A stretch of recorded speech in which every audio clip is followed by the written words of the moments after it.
Rosaryo, kapatid, bawal sa Biblia yon.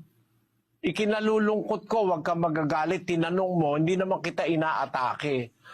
At kahit sino, hindi ko naman inaatake. Bawal ni Kristo yung ulit-ulit na panalangin sa 6:7 ng Mateo. At sa pananalangin ninyo ay huwag ninyong gamitin ang walang kabuluhang paulit-ulit na gaya ng ginagawa ng mga hentil, sapagkat iniisip nilang dahil sa kanilang maraming kasasalita ay didinggin sila.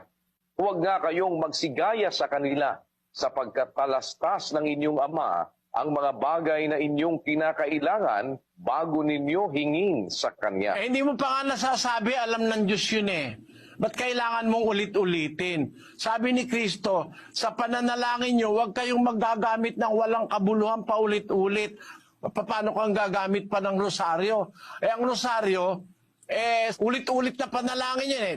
Biro mo, ulit-ulitin mo. Hindi naman bingi ang Diyos. Hindi naman siya bingi. Hindi naman siya makulit. Kinukulit lang nung iba.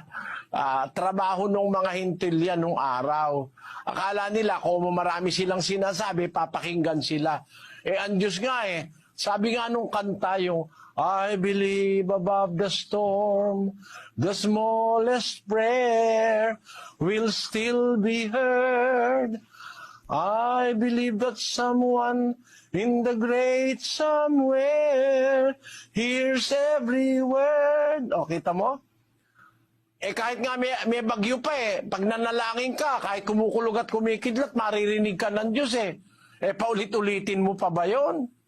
5 ulit, 10 ulit. Lalabas yung Diyos mo makulit o kaya bingi. No? Pero yung Diyos na totoo, hindi bingi yun. At hindi makulit yon. Hindi mo pa sinasabi, alam na niya. Kaya kung mananalangin ka, hindi dapat pa ulit-ulit. Bakit ang mga apostol, mayroong nanalangin 3 beses? Mali ang pagka-interpret.